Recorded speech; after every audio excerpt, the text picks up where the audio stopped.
Hello everyone, welcome to GEMN News. I'm glad you're here.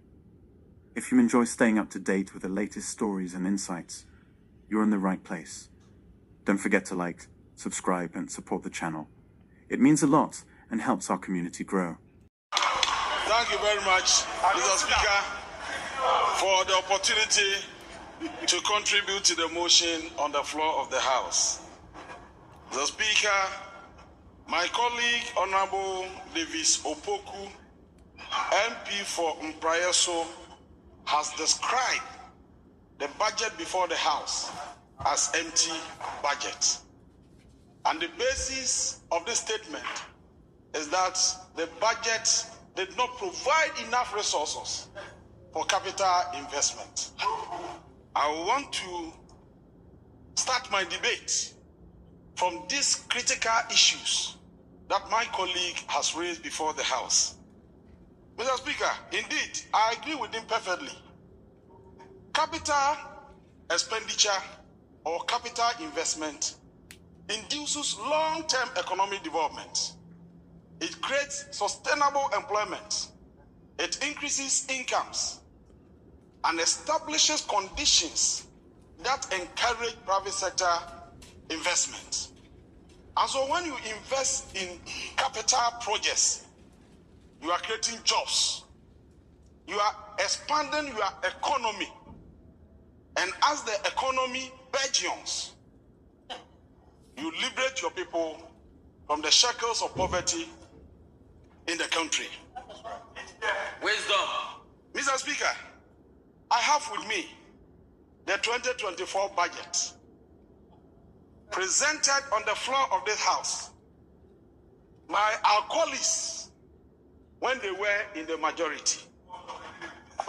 Mr. Speaker, in 2024, just 11 months ago, the budget provided for capital expenditure, which was 28 billion Ghana cedis. And they indicated that out of the 28 billion, the Ghanaian economy can generate only 18 billion. The remaining 10 million was to be borrowed from outside Ghana. Just 10 months ago. Today, we are debating the 2026 budget. And the allocation for capital expenditure is 57 billion. 57 billion. Mr. Speaker, it is indicated in the 2026 budget that out of the 57 billion earmarked for capital expenditure, this economy can generate 45 billion. 45 billion. In fact, when you look at the total capital expenditure in the budget, you look at the capital expenditure plus the capital component of the earmark funds. And in the 2024 budget altogether, your total was 38 billion.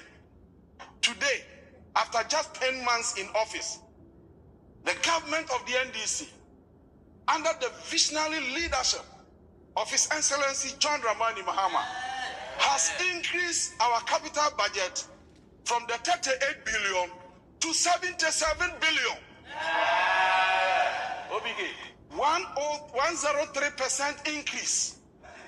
And you are here condemning this. And you are describing this document as empty. It means you don't have better appreciation of it.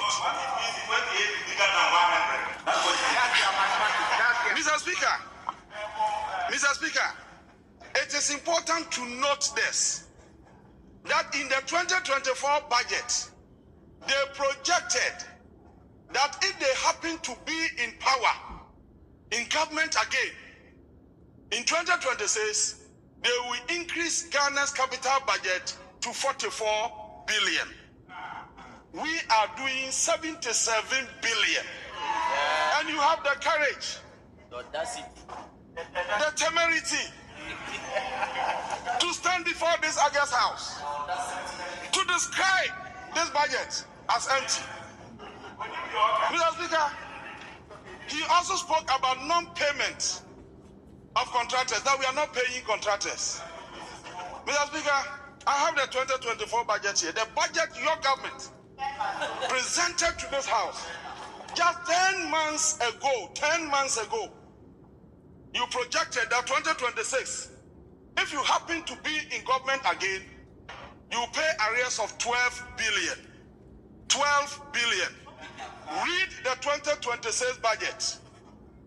We have provided arrears 29 billion. My brother, you don't know the contents of the budget. Mr.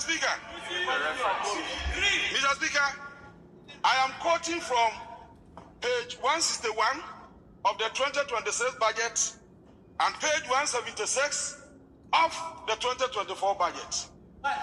Mr. Speaker, I see a shift from expenditure on goods and services to expenditure on capital projects. We now have a government that thinks about the people, that thinks about the future of this country, the interest of the Ghanaian people above our 2024 budget. The budget they presented before the House 10 months ago, they stated under goods and services that 2026 they will spend 14.5 billion, that's 15 billion on goods and services. That's office expenditure. Government changed. The NDC government is in office, and we have presented the 2026 budget. We are saying that no, we cannot expend 15 billion as office expenditure. We have reduced it to 13 billion. And you are not applauding this. They even projected that if they happen to be in government in 2027, office expenditure will increase to 17 billion. And we, in the 2026 budget, we are saying that we'll do 14 billion. We are cutting down office expenditure and then increasing capital expenditure. Is this not the way to grow the economy? So what are you criticizing? Then, Mr. Speaker, on a more serious note, these people were on a journey to destroy our nation. And I'm coming to demonstrate that. And I'm happy.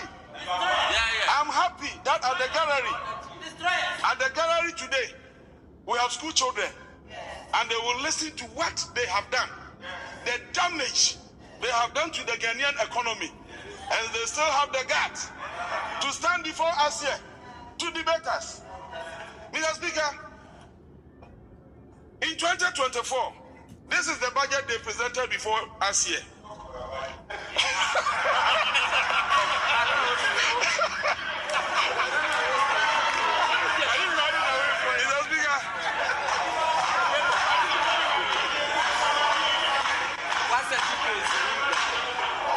Mr. Speaker, in the 2024 budget, they told us that inflows into the health insurance fund will be 9 billion Ghana cedis. The Ghanaian people will pay for quality health service amounting to 9 billion Ghana cedis. But when they get that 9 billion, they will make available only 6.5 billion Ghana cedis to the fund. And they will expend the rest on office expenditure. So quality health care was never your priority. Today you sit here, you argue that we lack basic things in our hospitals. Now who costs come? Today, in the 2026 budget, we have projected an inflow of 11 billion Ghana cedis into the health insurance fund. And we are saying that the entire 11 billion will be released to the fund. Is this not good news? Now let me go to get fund. The reason why we still have schools under trees in this country, the reasons why our children are still being schooled in dilapidated blocks, it is all because they collected monies meant for the development of school infrastructure and diverted it for other purposes. Mr. Speaker, listen to this. budget, 2024 budget, they indicated that inflows into GET fund will be 8 billion. Now, when they receive the 8 billion, when the Ghanaian people pay taxes for them to build schools, to develop education, and deliver quality education to the people of Ghana, they will give the Ghanaian people, out of the 8 billion, only 3.2 billion. Only 3.2 billion. My brother Kwaku is here. He knows this, but he can't talk about it. You know. I know you know this. This is what you did. So the Ghanaian people pay taxes. Government, take my taxes and build schools for our children. The government took the money, 8 billion, and gave just 3.2 billion to GET fund to build schools. Even that one, they collateralized 60.2 of the 3.2 billion through a vehicle called Dachi PLC. You think we have forgotten? Today, in this budget, NDC is saying that GET fund, we're expecting an inflow of 9.8 billion, 10 billion, and you give the entire 10 billion to GET fund to enable them build schools. And you call this budget empty. Mr. Speaker, when you go to paragraph 557 and 558 of the budget, we are saying that because of the resources we are making available for school development, for the development of education, in 2026, we are building 2 technical universities. 2 technical universities. One in Jasekan, one in Techiman.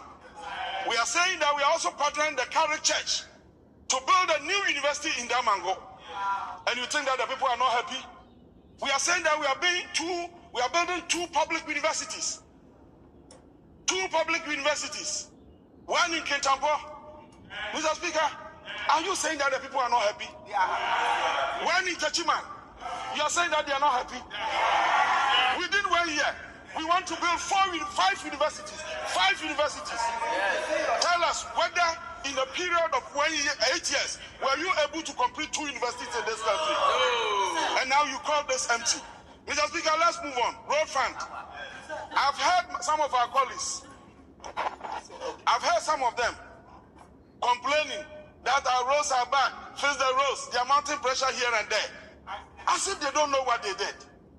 In their own budget 2024, they projected revenue inflow of 2.8 billion into the road fund and said that when they receive the money, they will give the road fund only 1.1 billion.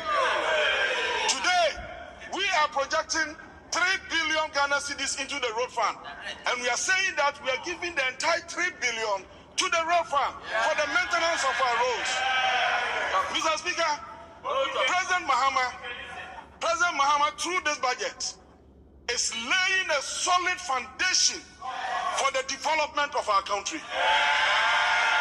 For the first time in the history of this country, Mahama is proposing in this budget to construct an expressway in Ghana.